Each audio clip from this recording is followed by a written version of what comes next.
Sangatlah miris, dunia pendidikan yang seharusnya menjadi benteng terakhir nilai, karakter, dan integritas ternyata sudah dirasuki praktik korup.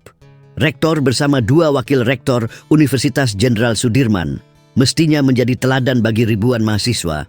Terjaring OTT suap penerimaan mahasiswa baru. Ini bukan sekadar kasus uang, ini penghancuran masa depan generasi muda. Kursi kuliah di Fakultas Kedokteran yang seharusnya diisi berdasarkan kemampuan dan kerja keras ternyata bisa dibeli.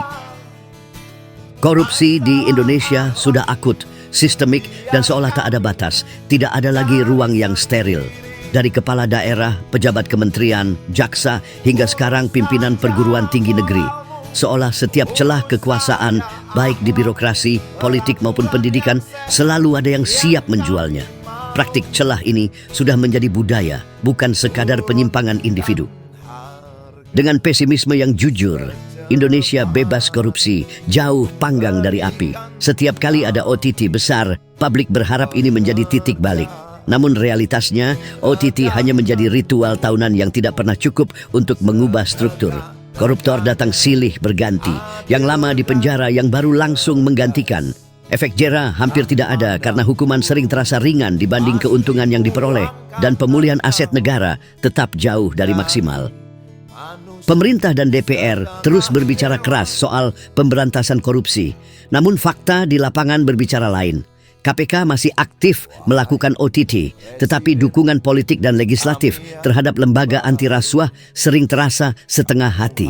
RUU perampasan aset, instrumen penting untuk menyita aset hasil korupsi bahkan tanpa menunggu putusan pidana, non-conviction based forfeiture, hingga kini masih dibahas di Komisi TREI DPR. Target pengesahan digeser ke Desember 2026. Sudah bertahun-tahun RUU ini digantung, meski desakan publik terus bergulir. Keterlambatan ini menimbulkan pertanyaan tajam. Apakah ada keseriusan sungguh-sungguh atau hanya sandiwara politik? Tanpa UU perampasan aset yang kuat, koruptor tetap bisa menikmati hasil kejahatan melalui keluarga atau aset yang disamarkan. Hukuman penjara saja tidak cukup. Selama aset hasil korupsi tidak dirampas secara efektif, korupsi akan terus menjadi bisnis yang menguntungkan. Pendidikan yang sudah dirasuki korupsi adalah sinyal bahaya yang paling mengkhawatirkan. Jika gerbang kampus sudah menjadi tempat transaksi, lalu di mana lagi anak muda belajar tentang integritas? Jika rektor dan wakil rektor saja bisa terjaring, apa yang bisa diharapkan dari generasi yang mereka didik? Kasus Unsod ini hanya satu lagi potret buram. Korupsi sudah menjadi virus yang menyebar ke hampir semua lini kehidupan bernegara tanpa perubahan struktural yang radikal, termasuk pengesahan cepat UU perampasan aset, penguatan KPK tanpa intervensi politik, dan hukuman yang benar-benar membuat jera. Impian Indonesia bebas korupsi akan tetap menjadi utopia yang semakin jauh.